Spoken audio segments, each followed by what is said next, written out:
এই শিয়াল আর নেকড়েরা চলে প্রিন্সের হুকুমে। আমার সাথে যে ধান্দা করবে তার জন্য মিষ্টি, আর আমার শত্রুর সাথে যে ধান্দা করবে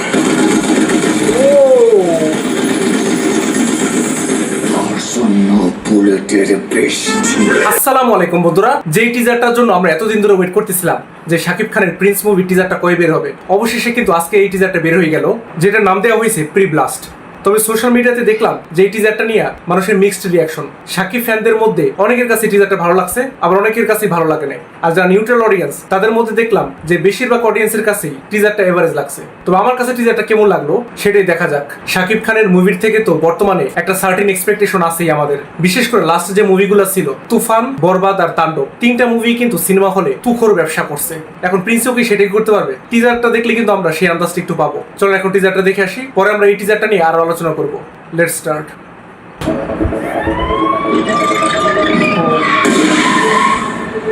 ঢাকার এই আন্ডারওয়ার্ল্ডে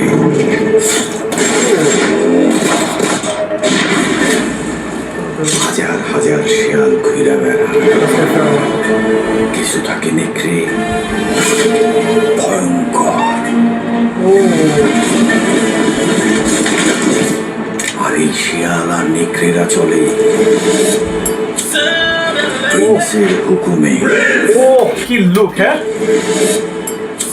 ওয়াও, এই লুকটা দেখলে তো মানুষ এমনিতেই পাগল হয়ে যাবে। এই লুকটা কিন্তু অসাধারণ হয়েছে, মানে জাস্ট শাকিব খানকে দুর্দান্ত লাগতেছে কিন্তু এই লুকে। হ্যাঁ, প্রিন্সের হুকুমে।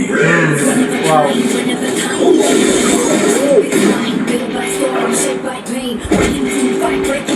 সব শিয়াল কুকুর দেখি একসাথে হয়েছে।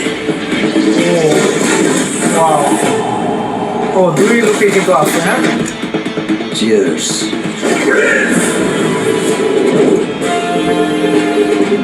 আমার সাথে যে ধান্দা করবে তার জন্য মিষ্টি, আর আমার শত্রুর সাথে যে ধান্দা করবে তার জন্য বুলেটের বৃষ্টি। ওরে ডায়লগ রে!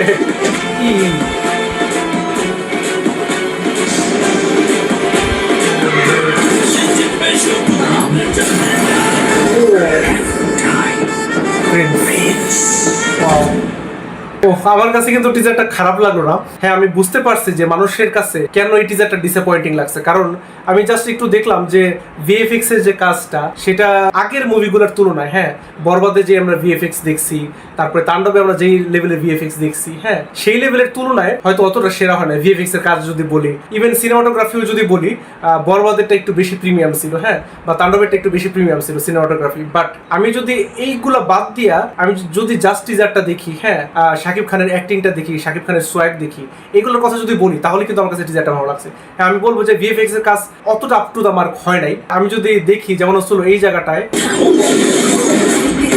এই যে গুলিগুলো লাগতেছে, হ্যাঁ, এগুলো বোঝাইতেছে যে মানে এখানে কাজগুলো অত ভালো হয়নি। হ্যাঁ, তবে এগুলো কিন্তু এটা বুঝতে হবে যে এটা কিন্তু পোস্ট প্রোডাকশনের কাজ। তো পোস্ট প্রোডাকশনে কিন্তু এগুলো হয়তো চেঞ্জ করলেও চেঞ্জ করা যাইতে পারে। হ্যাঁ, এখনো যতদিন সময় আছে, ঈদের যদিও বেশি দিন সময় নাই, বাট তারা যদি আসলে ঈদে রিলিজ করতে চায় এবং তারা যদি চায় যে সব ধরনের দর্শকরাই এই মুভিটা দেখুক, তাহলে কিন্তু ভিএফএক্স এর কাজ ভালো করাটা অনেক বেশি ইম্পর্টেন্ট। তারা যদি চেষ্টা করে পোস্ট প্রোডাকশনের কাজে এডিটিং এর মাধ্যমে বা ভিএফএক্স এর মাধ্যমে যদি এই জিনিসটা ঠিক করা যায়, হ্যাঁ, ভিএফএক্স টা যদি আরেকটু ইমপ্রুভ করা যায়, হ্যাঁ, ভিজুয়াল এফেক্টটা যদি আরেকটু ইমপ্রুভ করা যায়, তাহলে আমার মনে হয় এই প্রিন্স মুভির জন্য দুর্দান্ত একটা ফলাফল বয়ে আনবে, আমি মনে করি অন্তত। তো আমি চাইবো খুব দ্রুতই যেন প্রিন্সের টিম এই জিনিসটা দ্রুত ঠিক করে, এই ভিএফএক্স এর কাজটা। আর কালার গ্রেডিং এও একটু সমস্যা আছে, যেটা আমার কাছে মনে হইলো, এবং সোশ্যাল মিডিয়াতেও দেখবেন যে মানুষদের কাছে এই তিনটা জিনিসের কিন্তু মেইন প্রবলেম, সিনেমাটোগ্রাফি, ভিএফএক্স আর কালার গ্রেডিং এ। কিন্তু এইগুলো বাদ দিলে শাকিব খানের লুকের কথা চিন্তা করেন, শাকিব খানের সোয়াগের কথা চিন্তা করেন, শাকিব খানের যে ডায়লগ ডেলিভারি সেটা এতটা দুর্দান্ত লাগে, মানে মাস হিরো হিসেবে কিন্তু একমাত্র শাকিব খানকে যে মানায়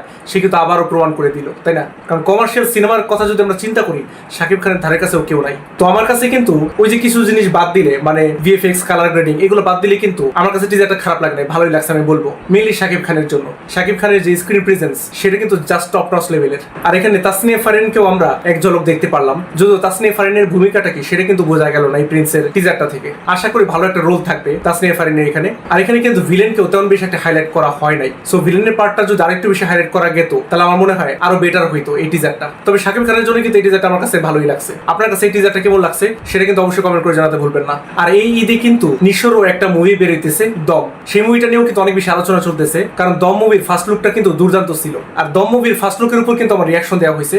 আপনারা যদি সেই ভিডিওটা না দেখে থাকেন তাহলে এখানে ক্লিক করে দেখে আসতে পারেন। আজ আসি, আল্লাহ হাফেজ।